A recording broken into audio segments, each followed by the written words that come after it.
बिस्मिल्लाहिर्रहमानिर्रहीम। नाज़रीन, आज हम मौजूद हैं नेशनल प्रेस क्लब इस्लामाबाद में, जहाँ पर उज़्मा गुल साहिबा ने एक प्रेस कॉन्फ्रेंस की थी। सबसे पहले तो उन प्रेस कॉन्फ्रेंस के हवाले से उनका नज़रिया जानते हैं कि ये बुनियादी तौर पर प्रेस कॉन्फ्रेंस किस हवाले से थी। मैडम, सबसे पहले तो आप हमें बताइएगा कि गुज़िश्ता दिन हमने देखा कि इंक्रोचमेंट के हवाले से जो है तो आपके डिपो पर पुलिस ने दावा भी बोला और इस सिलसिले में आपका सामान भी जब्त किया गया, तो आज आपने प्रेस कॉन्फ्रेंस की, तो सबसे पहले मुझे इसका कॉन्टेक्स्ट बताइएगा। देखिए, मुझे डिपो जो है, मैंने बस सर्विस चलानी थी तो 2000 में दिया गया था। उसके बाद मैं बस सर्विस जब चला रही थी, बीच में ही बहुत झगड़े हुए, बहुत मसाइल मेरे हुए। मुशर्रफ साहब की थी ख्वाहिश के ऊपर कि मेरे वालिद साहब को पनिश किया जाए, तो मेरी सर्विस बंद करा दी गई। ऐसे हालात क्रिएट किए गए कि मैं बस चला ही नहीं सकती थी। जब सर्विस 2005 में बंद हुई तो मैंने हुकूमत पंजाब पे केस किया कि जो मेरे साथ अपने मुआहदे में लिखा पढ़ियाँ की थी, जिसके अगेंस्ट हम इतना बड़ी इन्वेस्टमेंट की थी, तो वो आप अपने मुआहदों से को नहीं पूरा कर सके, खिलाफ वर्जियाँ, उसके तहत मैंने केस कर दिया।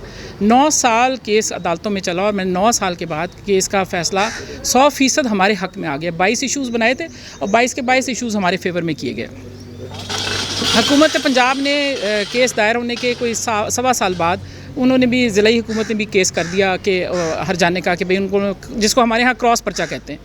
मगर जिस वक्त हमारे केस का फ़ैसला आया तो उन्होंने साथ ही उसमें, क्योंकि क्लब करवा दिए थे दोनों केसेस, तो वो केस भी खारिज कर दिया, डिसमिस कर दिया। उसमें उनको केस को कहा कि आपका बनता ही कोई नहीं।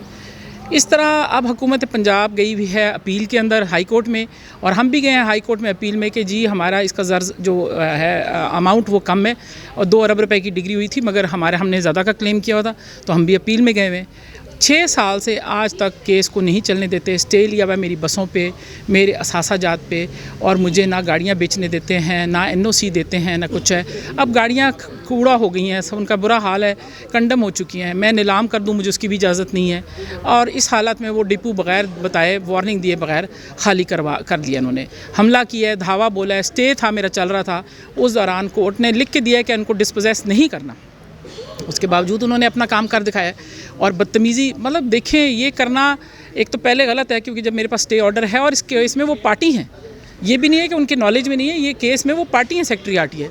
और उसके बाद वो केस को ख़राब करना और इसके एहतराम न करना, गालियाँ देना, मेरे सर पे से दुपट्टा नोचना, ऊपर आप अगर देखें तो दीवारें टाप कर अंदर आ गए हैं, गन पॉइंट के ऊपर मेरे बच्चों को धमकाया है, धक्के दिए हैं। तो जो कुछ भी आप बंदूकें, असला आप देख लें, वीडियो में सब नज़र आ रहा है। तो आपने ये दहशतगर्दी करने आ गए हैं। हमें इंडियन फ़ोर्स की क्या ज़रूरत है? हमारे पास तो अपनी पाकिस्तानी पुलिस मौजूद है कि जो इंडियन फ़ोर्स से बराबर पहुंच के दिखा रही है। तो मैं क्या करूं इस सूरत हाल में?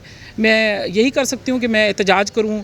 मैंने प्रेस कॉन्फ्रेंस करके लोगों, फिर ये कि वहाँ से डिसइंफॉर्मेशन फैलानी शुरू कर दी कि इन्होंने कब्ज़ा किया हुआ है, इन्होंने ये किया है। अदालत मुझे स्टे देती है, कब्ज़ा कैसे है मुझे बताइए ना। इल्लीगल कब्ज़ा मैंने कैसे किया? आपने इल्लीगल गैर कानूनी तौर पे वहाँ सामान घुस के मेरा निकाला और मुझे मारा किया, और उसके बाद आप गवर्नमेंट होने का फ़ायदा ये आप उठाते हैं कि सारा आपका मीडिया इन्फॉर्मेशन आपके हाथ में, तो आप डिसइंफॉर्मेशन भी फैलाते हैं।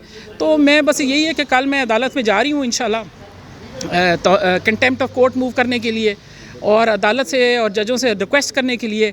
और मैं चीफ़ जस्टिस को भी रिक्वेस्ट करती हूँ कि खुदारा आप इस बात को समझें कि ये आपके इस कागज़ के टुकड़े की कोई अहमियत नहीं रहेगी कि आप स्टे देते हैं, हम आवाम उसकी तरफ से तसल्ली में चले जाते हैं, और इस तरीके से हम पे शब खून मार के जो गवर्नमेंट के लोग चाहते हैं वो करते हैं, और कहते हैं जाओ जाओ जाओ, जिस जज को कहना जाओ। और फिर जो एक गंदी गाली दी है मुझे भी, मेरे वालिद साहब को भी, और जिस तरीके से कोई परवाह नहीं है किसी चीज़ की, ना चार दीवारी की परवाह है, ना किसी चीज़ की।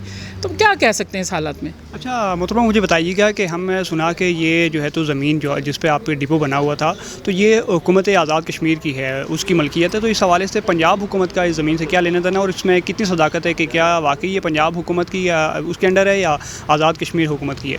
देखिए, मैं तो प्रीवी नहीं हूँ, मुझे तो सारी डिटेल्स नहीं पता कि मैं कहूँ कि मुझे हुकूमत के कागजात की, क्योंकि मुझे तो फाइलें नहीं पता कि उनमें क्या लिखा हुआ है, क्या चीज़ है।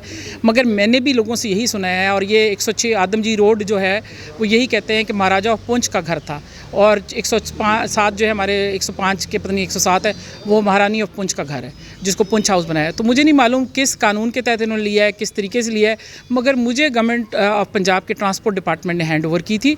और मैं समझती हूँ कि अगर ये हुकूमत कश्मीर की है तो फिर उनको मिलनी चाहिए, जो उनका हक़ है, हकदार को उसका हक़ वापस मिलना चाहिए। मगर ये मेरा काम नहीं है, मुझे तो हुकूमत ने दी है, तो मेरे साथ मामला तय करें, और अगर उनके मामला है तो वो कश्मीर हुकूमत को चाहिए कि वो ख़ुद इनको उठाएँ। उसके अलावा मुझे बताइएगा कि हमने देखा कि इस पर जो है तो आपकी ज़मीन पर जो इंक्रोचमेंट की गई है उस पर वो करेंटीना सेंटर मराकज़ बनाना चाह रहे हैं, तो वो शहर के बीचों बीच है, क्या ये महफूज होगा दीगर आवाम के लिए, जो क्योंकि हम देख रहे हैं कि काफ़ी बड़ा जो है तो बाज़ार है, सदर हुआ बाज़ार, तो इस हवाले से क्या वो इतना महफूज होगा करेंटीना सेंटर के हवाले से? अभी रिसेंटली चूँकि मैंने बेनज़ीर भुट्टो हॉस्पिटल में एक 50 बेडेड करेंटीना सेंटर भी बना के दिया है, मुझे बिल्कुल इल्म है कि उसका तो हमने तो दरवाज़ा तक तोड़ के जहाँ ओरिजिनल दरवाज़ा बन रहा था उसको भी ख़त्म करके पीछे कर दिया है। तो मैं नहीं समझती कि ये जगह मुनासिब है।